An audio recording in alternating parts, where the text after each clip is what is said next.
All right, hello everybody. It is Christy from Christy's Beautiful Life. Welcome to the Back to the Future Hop.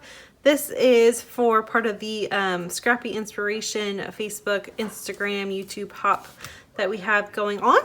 And the theme was simply just to document something to do with Back to the Future in some form. Anything that worked for you, you were allowed to make it work.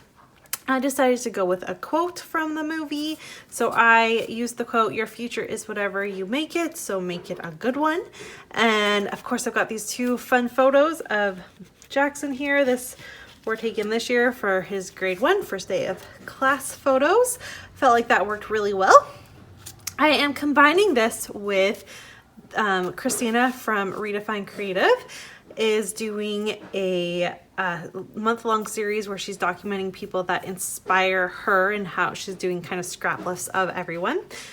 And so for, I think it was the second day in November, I think it was day 2, it was Susan L. And I absolutely love Susan's style. It is just gorgeous. It is very similar to mine. Actually, I think hers is probably up a notch more so than mine, but I'm just very drawn to what she creates. And so I had to scrap lift her. She's just so kind. So I went ahead and picked a layout that she had created from this summer. Hopefully that's popped up and you can see it. And I love the look of it. She created it based off of, I think, a shirt that she saw Vicki Boutin wearing or something along the lines of that.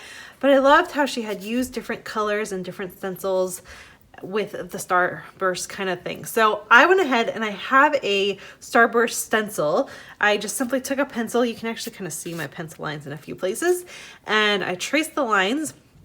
I then went in with a number stencil, a polka dot stencil, a kind of star snowflake type stencil, and a lightning bolt stencil with different colors.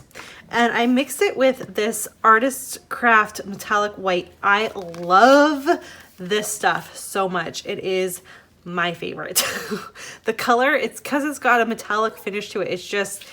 It's not a matte white, and I just really enjoy working with it. So I went ahead and used a little bit of that mixed with some of the mermaid marker colors that I had and created the colors. I then went in with my sewing machine and I stitched on the lines that my pencil was on because I had used the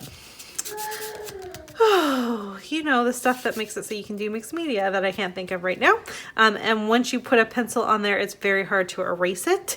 And so I went ahead and just stitched on it instead in black, so it was nice and a popped out color there. Picked my photos, of course, and then I was kind of stuck and I wasn't really sure where to go. I didn't know if I was going to just add a bunch of embellishments. I didn't really know what I wanted to do. But it's November and I want to use cut files as much as possible. And I've had these little stars left over from a cut file from Confessions of a Paper Addict. It was the star and moon cut file. And this was the leftover part of it. So I went ahead and used that to kind of splatter it around the layout. And I loved how that turned out. It was exactly what it needed. And then there was a lot hanging out on this side, so I trimmed this part of it so I could have a little tiny border. I chose black to match with the stitching. But what I love about this, and this I didn't do on purpose, is the word is and so has kind of the same marbling effect as the black. Completely different. These are, I don't even know what these are from. This is a Chamel pattern paper. And then for my alpha, I simply, I know, hi Barrett. I simply went ahead and the way I store my alphas, it's a 2-tiered shelving thing. And the bottom tier is my older alphas that have really been used a lot and I am almost done with them. And then my top tier is my newer ones. So I made sure to go into my lower tier to try to use up some alphas. So that was really fun. I was happy to get a bunch of stuff used up. Especially these silver ones. They're so thin and skinny and tall. I find it really hard to use them. The T doesn't look like a T. I don't know. They're not my favorite alphas. So I was happy to get that used, and it was just nice to use up a few things that I could. I had to use a bunch of B's to make E's, but it was fine. I was able to make that work. And then that was really all it needed. I added a simple embellishment. I kind of switched between this one and there's one of a backpack that I had there in red, which was nice because it was a pop of red. However, I have a hard time with these ones and I felt like it fit. So I wanted to add this one because I can make a backpack fit in another layout. And this fit, so I was gonna just use it and say I got it on a layout, which is awesome. And then I sprinkled just a tiny amount of green sequins so that there's green everywhere. Matches that with this little heart that's on the bigger star. And grade 1 down at the bottom, there will be just a tiny bit of journaling down there as well. And I'm calling it good. So thank you for the inspiration, Susan. I loved your layout, worked perfectly.